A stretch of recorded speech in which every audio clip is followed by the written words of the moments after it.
Have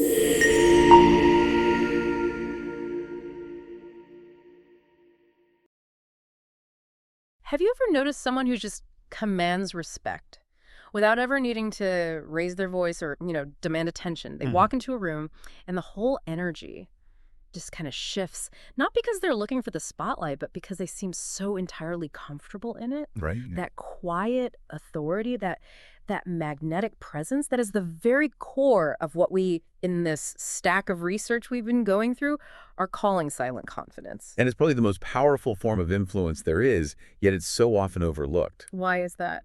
Well, mainly because our society conditions us to look for confidence in the loudest person in the room, the most visibly dominant, or the one who's constantly performing for validation. Yeah, the one putting on a show. Exactly.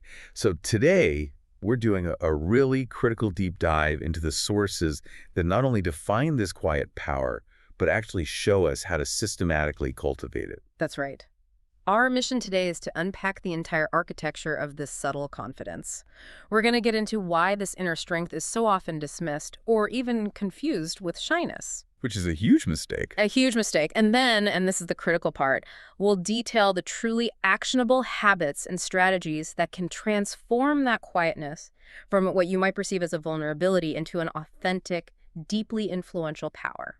And let's be clear, this isn't about learning to be quiet. No. It's about learning to be still and to be intentional. Let's start with that foundation then. What are we actually talking about here? At its core, silent confidence is just a quiet inner strength. It's the state of being completely and fully grounded in who you are. Oh. So it doesn't need to shout to be noticed, because its reliance is entirely on an internal certainty, not on getting that affirmation from the outside world. And that differentiation is everything, isn't it? We are immediately drawing a line in the sand between silent confidence and what we might call loud or performative confidence. Performative confidence, I like that, because that's what it is. It's a performance. And because it's a performance, it's fragile. Right. It needs an audience. It needs an audience. It needs the right environment. It needs a successful outcome. It needs that external applause to keep going. Yeah. But silent confidence, the sources are all really clear on this. Yeah. It is subtle, it's internal, and it is relentlessly consistent. It's not a switch you flip on for a meeting. No, it's a constant. It's a fundamental way of being. And I imagine that consistency is what gives it its leverage. That's it. It's extraordinary leverage. Think about it. If you're only confident when you've just, received a promotion or an award, that's just circumstantial. That's a reaction to good news. That's a mood, not a trait. Exactly. But silent confidence is not situational.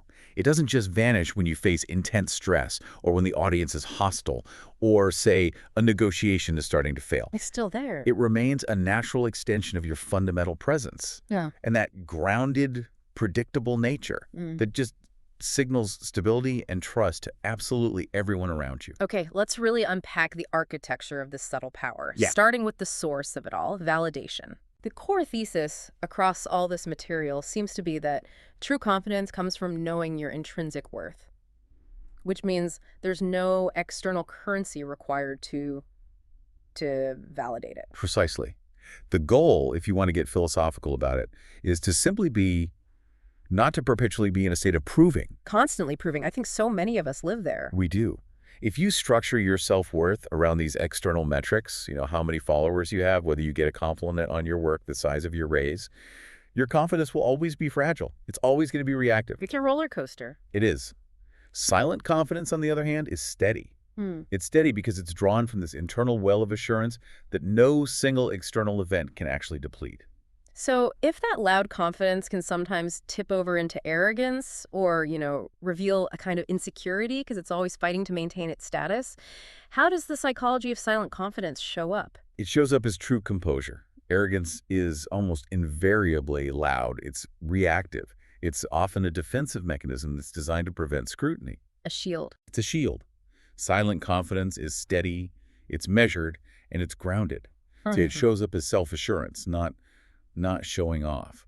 And what's fascinating, according to the psychological research in our stack, is that when people detect that genuine internal assurance, they stop testing you. Oh, that's interesting. Yeah, they recognize that you aren't trying to gain status from them, so they just grant it to you effortlessly. There's no fight. And because it's not loud, the influence it has must be really subtle. People might not even consciously be able to articulate why they respect you or why they're listening more closely to you than to someone else. But they absolutely feel the effect. Yeah. It manifests as this calm authority, this magnetic presence. It's like a gravitational pull. You might not see the engine, but you can certainly see all the objects that are orbiting it. I'm thinking about those anecdotal details in the sources. The example of the colleague who never boasts about their successes, right? They never seek the spotlight. Mm. But when a really complex, high-stakes problem comes up, who does everyone in the room turn to? They turn to that person every time. That unspoken trust. That's silent leadership. It's rooted in this silent confidence. Their influence doesn't require a loud argument or, fighting for the floor. It's just inherent in their presence. It's the perceived stability they bring to the chaos. Okay, but I have to push back a little here, because if I'm naturally a more reserved person, how do I make sure that my stillness isn't just perceived as me being checked out of the meeting? Or worse, passive. How do we avoid that misinterpretation? That's a great question, and it's where the consistency factor becomes so important. Silent confidence isn't situational quietness. It's a habitual state of being grounded. Okay, so the baseline. A baseline. If you are only quiet when you feel like you have nothing to say, well, that's passivity. But if you are consistently grounded, calm, and present across all situations, from a casual lunch to a high-pressure board meeting, that predictability signals profound stability. And stability is attractive. In leadership and in relationships, stability is inherently attractive and deeply influential. It's the difference between a temporary behavior and a true habitual state of being. Okay, let's make this really practical for a minute. For anyone listening who might be thinking, I don't think I have this, let's detail the signs.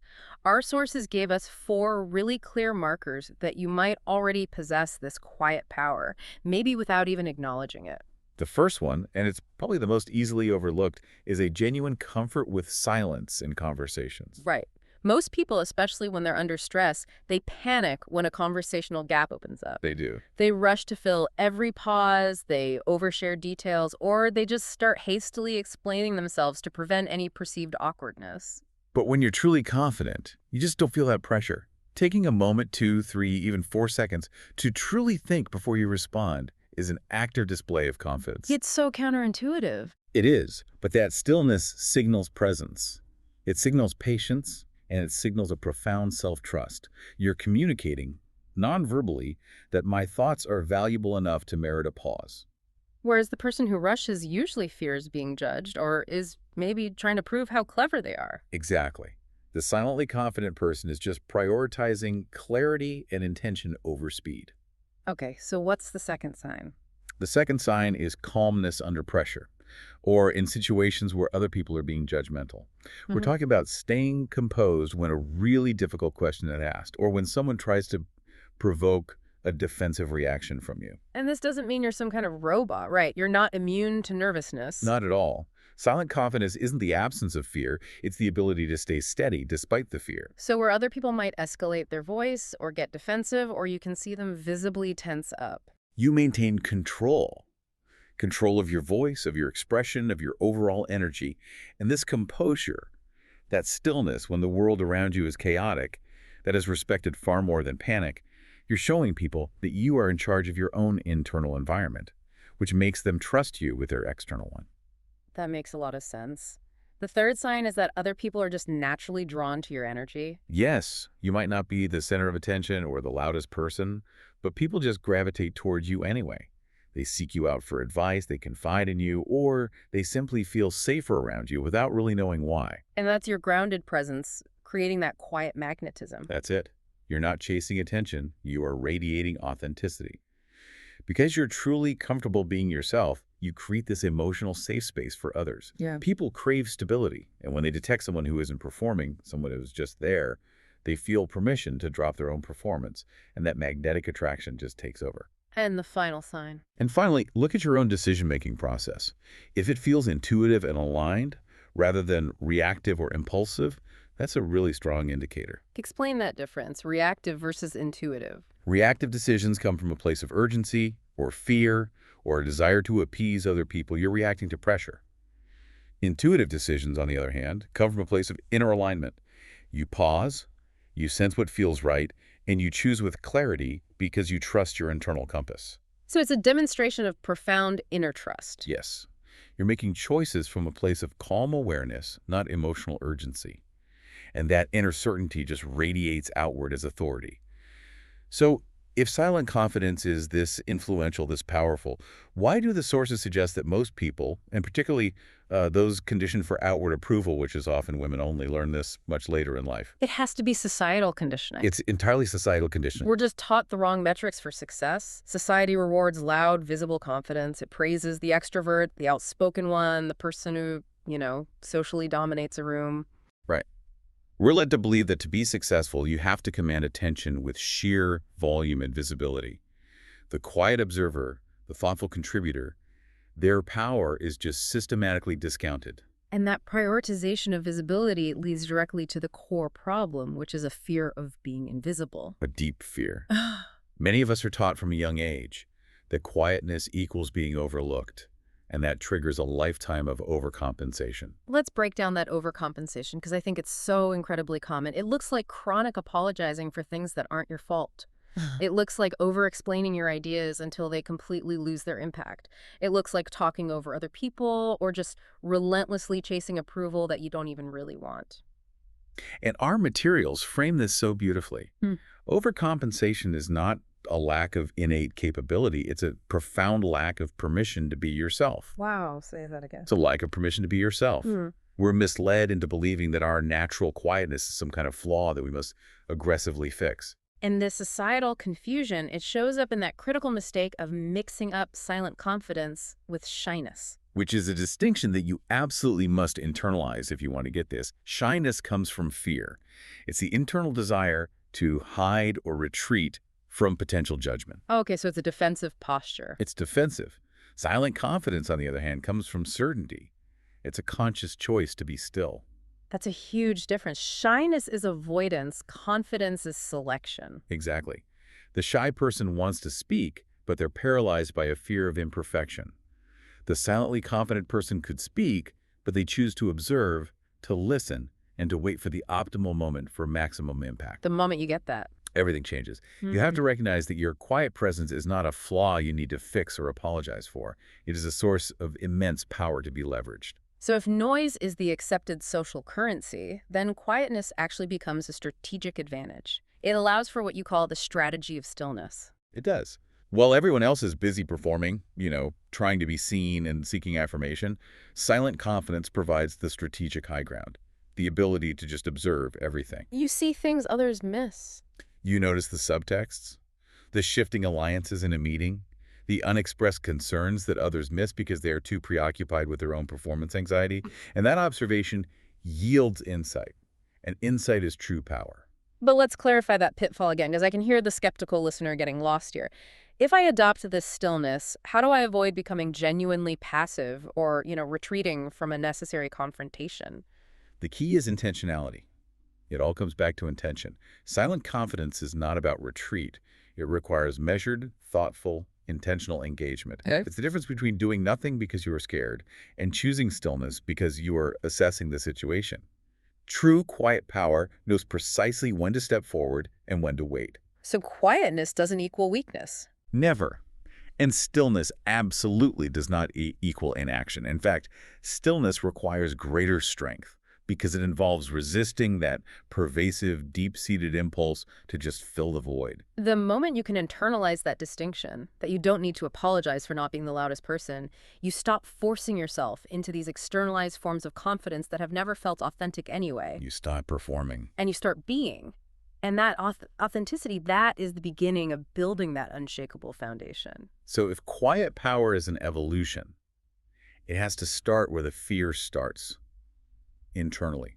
Silent confidence doesn't begin with external behaviors like, voice projection or perfect posture. It's not an outside-in job. It's an inside-out job. It starts with radical self-awareness.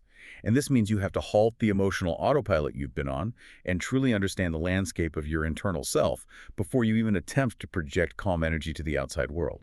And the most accessible tool for starting this self-awareness journey, according to all the research, is simple honesty through writing, journaling, but with a very specific intent. Right. We are not talking about writing a daily diary of, here's what I did today. We're talking about mapping your inner patterns. Mapping your patterns. I like that. You need an honest record of when you felt powerful and why, when you felt small or reactive and why. Write down what lifts your energy, what drains it, and critically, what triggered those moments of insecurity. And just the process of getting those emotions out and onto paper allows you to see the patterns. Exactly. Patterns that you simply cannot see when they were just swirling around inside your head. So this is basically cognitive reframing through reflection. By seeing the pattern, okay, I apologize every single time I interact with my boss, you create this little bit of space. A space to control that pattern instead of being controlled by it. This is how you move from just observation to real action. And that leads directly to that mini exercise the sources suggest for daily practice. Every evening, you commit to asking yourself two, what I'd call forensic questions. First, when today did I feel completely calm, grounded, and aligned with myself? And that reinforces the positive identity. Yes. And the second question is, when today did I react impulsively or over-explain or feel that sudden urgent need to prove myself, and why? And that's where the real learning happens. That's it. You start spotting the exact moments you gave away your power, and over time, you can rewire your self-awareness. And this practice links directly to mindfulness and presence, which are, I think, often really misunderstood. Mindfulness isn't about achieving some blank Zen state that feels so unrealistic for most people. It's completely unrealistic. Yeah. It's really about noticing when you are not calm. That's all. It's the practice of gently bringing yourself back to the present moment, back to your center, often just by focusing on your breath. So you're training yourself to interrupt those reactive thought spirals. Yes. If someone criticizes you, the mind immediately wants to jump into defensiveness or maybe self-flagellation. Mindfulness is the mechanism inside you that says, stop, notice that impulse. Now choose a response instead of just reacting chaotically. That intentional shift, that's the cornerstone of quiet power. You're demonstrating to yourself moment by moment that you are in control of your inner state. Which makes you significantly less likely to be derailed by external events or, the opinions of other people. We also need to dedicate some time to identifying and then rewriting our triggers. We all have them. We all do. Those specific situations or specific people that make us feel compelled to prove ourselves, which then leads to those overcompensating behaviors, talking too much, explaining too quickly, or shrinking our genuine ideas to make them more palatable. That moment of recognition that, every time I'm in a room with person X, I feel like I need to be louder. That awareness is the doorway to power. It is. Once you identify that trigger, you can proactively rewrite your response. So instead of rushing to talk, you can tell yourself, okay, this time I will just observe this person for the first 5 minutes and I will speak only once, but with crystal clarity. That intentional intervention gives you your power back in the moment. It requires asking some tough questions like, why does that specific situation or that specific person make me feel smaller or louder than I actually am? Is it an old pattern I learned from my childhood? Does it challenge a core insecurity? That awareness shines a light on the root cause, allowing you to finally dismantle the need for that external performance. And finally, this entire foundation only becomes solid when you clarify your core values. Confidence thrives on authenticity, and authenticity is just impossible if your values are murky. If you don't know what you stand for, you will constantly seek approval from outside sources because you lack an internal reference point. You have no compass. But when your values are crystal clear, for instance, I value honesty over comfort, or I prioritize my integrity over a quick profit. Then your decisions become intuitive, not reactive. You have to ask yourself the clarifying question, what matters to me more than being liked? Oof, that's a big one. It's a huge one, but it forces alignment. And when you are aligned with your values, silent confidence becomes effortless because you are no longer operating from a place of pretense. You become immovable. Okay, so once that robust internal foundation, that self-awareness is in place, we can turn to how it's expressed externally. And it's all nonverbal. It's often very subtle. Silent confidence is something you embody. And before you even open your mouth, your body language is already communicating your worth and who you are. People don't just listen to your words. They react to the stable, grounded energy you bring into the space. Exactly. And let's start with posture. Silent confidence requires an open, relaxed, and unhurried posture. Not stiff or, aggressively dominant. What does that look like? Well, think about the physical difference between someone hunched over their phone, they're guarded, their shoulders are forward, versus someone whose shoulders are just slightly back, their chin naturally lifted, moving with a deliberate ease. That open posture signals safety, strength, and just a comfort with oneself. It's non-verbally telling the room, I'm not hiding anything, I don't feel threatened, I belong here. And the sources suggest that once you project that feeling of belonging, others subconsciously start to treat you like you do, regardless of your official title or how long you've been there. Let's talk about eye contact. It's maybe the most direct and subtle mark of authority. It is. And this isn't about staring aggressively to intimidate someone. It's about holding a person's gaze gently, naturally, and respectfully for just a moment longer than is culturally typical. And what does that signal? It signals profound presence. It says, I see you, I'm listening to you, I'm not intimidated by you, and I'm fully here in this moment with you. That's a huge resistance to conditioning, isn't it? Especially for women who are often taught to look away or soften their gaze to make other people feel more comfortable. Right. But silent confidence requires the opposite. It requires meeting people where they are, being grounded in your own gaze, and refusing to shrink your visual space. Authority, in this context, comes from presence, not from volume. And we have to talk about gestures. A lack of confidence or just internal anxiety often results in over-gesturing. Fidgeting, excessive movement, tapping your pen, the energy has to go somewhere, so it just leaks out visually. Right. The person who's always fiddling with their pen or constantly shifting in their seat is signaling an internal instability. Silent power, conversely, uses minimal, slow, and controlled movement. Stillness is magnetic because it implies that you are completely in control of your physical self. So when your gestures are intentional, you used only to emphasize a key point, that restraint actually amplifies your strength. It does. You persuade people because you appear totally self-contained, not because you're physically trying to convince them of something. The woman who is calm, grounded, and unhurried, that is the embodied energy of silent confidence. And that energy is truly the invisible signal that precedes you into a room. You describe that energy as calm, steady, and unhurried. You're not vibrating with urgency or chasing the conversation. It's the kind of energy that attracts attention rather than having to chase it down. Because you're at ease with yourself, you naturally put other people at ease. This is why people confide in the silently confident person. They trust that stable energy. When you move with intention and not insecurity. It signals that you are fully present and processing. It makes people lean in, listen more closely, and respect your space without you ever having to demand that they do so. So the goal isn't to be physically perfect or rigid, but just to minimize all that unnecessary physical noise. We want our nonverbal communication to align with our internal certainty. That's it perfectly. So moving from that embodied presence to verbal communication, we find that silent confidence is fundamentally about being intentional with your words, not just about being quiet. That's a key distinction. The power resides in speaking only when it's necessary, and avoiding that rush to over-explain or fill every single silence. This is the sophisticated art of saying less and meaning profoundly more. Okay, let's discuss silence as a strategic tool. Specifically, using pauses for emphasis. This is so counterintuitive for most people who are taught to fear silence as a sign of weakness. Right, but silence is not empty, it's dramatic, and it is leverage. A confident pause, either right before or immediately after you articulate a critical point, gives that point immense weight. How does that work psychologically? It signals thoughtfulness and self-assurance.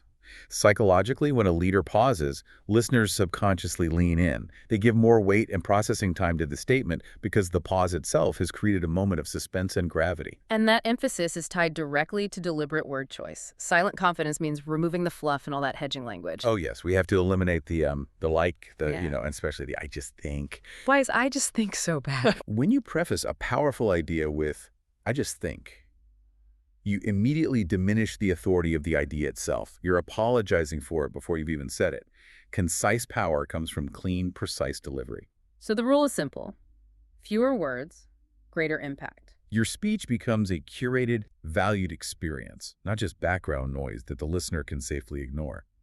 If you speak briefly and clearly, people pay attention to every single word because they know you won't waste their time. Okay, but what if I feel like I need those filler words because I'm nervous? Yeah. How do I transition from that nervous pattern to a deliberate silence? That's where the internal work we talked about in Section 3 is so crucial. If you feel the urge to use a filler word, that's your cue to pause instead. Lean into the discomfort. Lean into it. The silence will feel uncomfortable at first, but that discomfort is where the growth is. Practice replacing the with an internal silent count to 3. You will find that when you break the flow to count, your brain has a chance to catch up, and the intended clear thought emerges without the filler. Now let's talk about the persuasion of listening, which completely flips the standard conversational dynamic on its head. It really does. Most people in a conversation are only waiting for their turn to speak. Right. Silent confidence treats listening as an act of influence. When you genuinely listen, truly listen, without just formulating your rebuttal in your head, you make the other person feel profoundly heard. And when someone feels heard? They lower their guard. Their respect for you immediately rises, and they become far more receptive to your eventual thoughts or your counter-arguments. Influence is often won in the silence before you even speak. And further, silence itself can become a strategy, particularly in sensitive situations or, say, in negotiations. Yes, when you don't rush to fill the vacuum of a difficult conversation, other people will eventually reveal their true hand, their fears, their motives, their bottom lines. So the person comfortable with silence guides the conversation without ever having to push. They learn crucial information without exposing too much of their own position too soon. The sources highlight this as temporal leverage, basically, exploiting the other person's fear of awkward silence or their need for an immediate resolution. That is a deep dive nugget right there, using silence to gain information and control the tempo. For the listener to practice this, let's revisit that mini exercise. The challenge is all about intentionality. For one full day, commit to answering questions or contributing to a discussion with just one clear, complete sentence. Deliver the sentence, and then stop talking completely. Don't elaborate, don't justify. Nothing. Just observe. What you will find is that people lean in, they ask you follow-up questions, and they start to treat your speech as something intrinsically meaningful. This practice rewires that instinct to over-explain, and it instills the discipline of concise power. It forces you, the listener, to honor your own words. If you only have one sentence, you're going to make sure that sentence counts. And this is so key, especially for anyone out there who has felt overlooked or talked over. The truth is, a wise, brief, and intentional contribution often carries far more authority than someone who fills every available moment with words. Okay, so now we take all these principles, this internal alignment, this intentional communication, and we look at how they translate into tangible results. Real influence in professional and personal settings. Hashtag A, professional influence and leadership. In the workplace, silent confidence immediately translates into what we call calm authority. People don't follow the loudest or the most frantic leader, they follow the most stable one. When uncertainty is everywhere, a project is failing, a crisis hits, the person who maintains their composure and stays grounded becomes the anchor that everyone else relies on. That steadiness is leadership. It's in its most powerful unspoken form. Your low-key energy inspires confidence because you seem unaffected by the emotional turmoil, even if you are internally, working hard to solve the problem. And that composure is also remarkably memorable. In those high-stakes meetings where everyone else is trying to be flashy or dominate the conversation, who do you remember afterward? You remember the person who was balanced, thoughtful, and composed.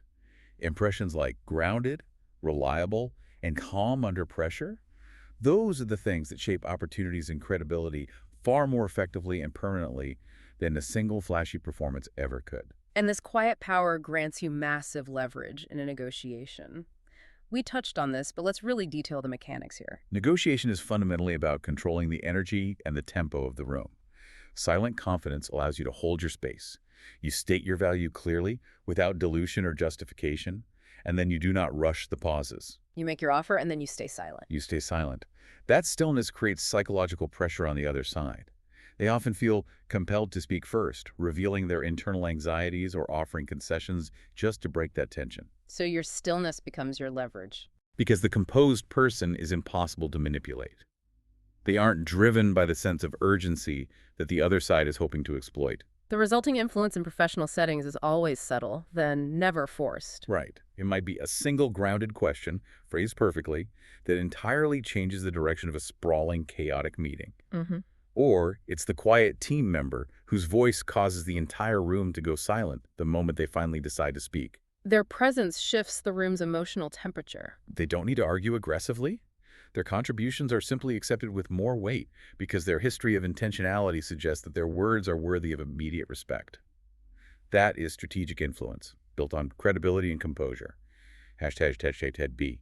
Setting boundaries without conflict. Now shifting to boundaries. This is where silent confidence is most explicitly expressed. It is the strongest, most assertive expression of self-worth, setting boundaries calmly, without drama, conflict, or guilt. And the very first step is the removal of apologies and justifications, which is often the hardest habit for people to break. Most of us feel socially conditioned to preface boundary with, "Oh, I'm so sorry, I really can't," or "I don't want to be difficult, but..." And that justification immediately opens the boundary up for debate. If you offer a reason, the other person feels entitled to argue against that reason. Precisely. Silent confidence replaces this with simple, direct, neutral statements. "I won't be able to accommodate that request," or "that doesn't align with my priorities." You don't defend the decision. You simply state it as a fact. Your boundary is non-negotiable because it stems from your internal alignment, not from external fear. Emotional regulation must be absolutely necessary here, especially when the other person tries to escalate the emotional temperature, maybe by acting hurt or trying to make you feel guilty. You have to avoid reacting with frustration or defensiveness or that fear of disappointing them. Staying calm ensures the conversation remains neutral. By refusing to match their emotional escalation, you actually force them to regulate themselves. Other people often mirror that respectful, level tone. They do.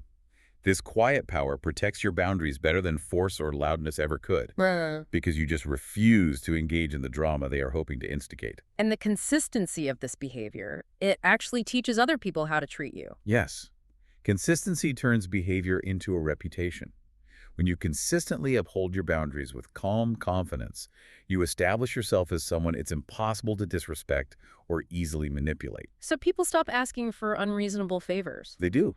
They adjust their behavior naturally because your calm consistency tells them unequivocally who you are, a self-assured person with a strong internal compass.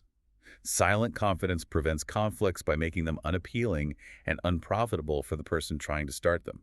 #TC. Quiet strength in personal relationships. Finally, let's look at the immense influence silent confidence has on your personal life and your relationships. The calm, grounded energy you radiate automatically attracts emotionally mature people. They value depth, loyalty, and emotional stability. And conversely, that grounded energy naturally filters out those who thrive on chaos or drama or the need to constantly test your boundaries. And this applies across the board, attracting friends who respect your need for space, partners who appreciate your emotional consistency, and even gradually shifting those overly demanding family patterns. You end up setting the emotional tone without needing to dominate the space. Yes. In a group setting, your presence becomes the baseline.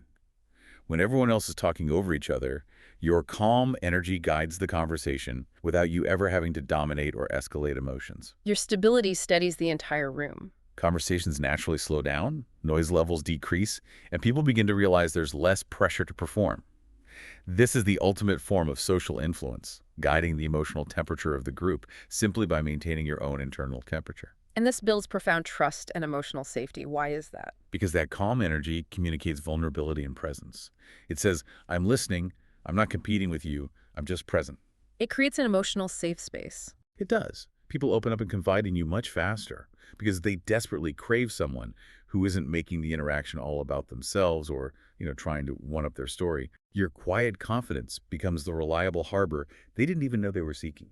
And critically, this grounding keeps you out of all that unnecessary drama and emotional games while still letting you maintain your full authority. Absolutely. The silently confident person does not get sucked into gossip or petty emotional conflicts.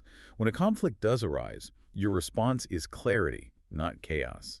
If you say, "I'm willing to discuss this calmly when we both feel regulated," instead of just yelling back, you maintain your authority and you earn profound respect. People respect solidity. They respect the person who is reliably calm, not the person who is reliably loud. This entire journey really reinforces the idea that silent confidence is not some magical, innate trait you're born with. It's a habit, it's a daily practice, and it is a learnable lifestyle. It's built through small, consistent practices that train your mind and your body to stay grounded and intentional. So let's start with the morning grounding routine. The goal here is to anchor yourself in presence before the chaos of the day begins. And you must do this before you reach for your phone, which instantly pulls you into the world's external demands. So you dedicate intentional minutes, 5, 10, maybe 20, just to centering yourself. This could be stretching deep and focused breathing, or simply setting clear intentions for how you want your energy to show up that day. Visualizing composed confidence, even just 5 minutes of this, signals to your nervous system. I am centered, I am capable, I am in control. This small act sets an unwavering intentional tone for your energy throughout the entire day. Next, we incorporate mindful breathing under stress. This is your anchor in those turbulent moments. When the pressure starts to rise, you use the subtle, invisible power of your breath to maintain control and interrupt those reactive patterns. And the sources suggest a specific physiological rhythm for this. Inhale slowly for 4 counts, hold it for 2 counts, and then exhale gently for 6 counts. That elongated exhale calms the vagus nerve and interrupts the fight or flight impulse. This subtle, invisible pause can transform tense moments, whether you're waiting for an interview question or dealing with an aggressive email, into opportunities to display your quiet power. It's reminding your nervous system, and by extension everyone watching you, that you don't need to escalate or overperform to feel secure. And we must also deliberately cultivate inner knowledge. True confidence grows not just from presence, but from intellectual and emotional depth. Yes. Dedicate time daily to reading or journaling or deep reflection on challenging concepts. Explore topics that expand your perspective. Record the insights you gain about yourself and the world. When your actions are grounded in deep understanding, they naturally carry more weight and authority. The silently confident person is often the one who knows their material better than anyone else in the room and therefore doesn't need to shout to prove it. And finally, you suggest leveraging the power of observation to refine your own subtle power. Actively watch others who you think naturally embody this quiet confidence. Notice the minute details. Their timing, their use of pauses, their minimal gestures, the unhurried nature of their transitions. What makes them so magnetic without any apparent effort? And this isn't about copying them. No, not at all. It's about taking those lessons, the timing, the restraint, and adapting them authentically to enrich your own personal style of subtle power. By observing their effects on others, you start to understand the levers of influence you are trying to master for yourself. These are just small, consistent habits, but they're how quiet strength moves from being an aspiration to being an effortless, integrated part of who you are. And that brings us to the close of this deep dive. We've covered the entire journey. Establishing that silent confidence is subtle, it's rooted in internal consistency, and it is absolutely real. It relies entirely on self-awareness, on intentional communication, saying less but meaning infinitely more, and on calm, unshakable boundaries that are upheld without apology or conflict. This quiet strength is the ultimate form of resilience. It is a completely learnable lifestyle. And with consistent practice of grounding, of reflection, of mindful presence and strategic stillness, that quiet strength becomes effortless. You do not need to be loud to be influential. You only need to commit to being fully, authentically, and intentionally you. So here is our final provocative closing thought for you to carry forward, one that directly challenges your current social dynamics. If silent confidence is the ability to maintain power without performance, what is one relationship or one situation in your life that would immediately shift if you simply refuse to perform? Think about the energy you currently expend trying to prove your worth and just stop spending it. And then observe what happens. Stay grounded, stay calm, stay unstoppable.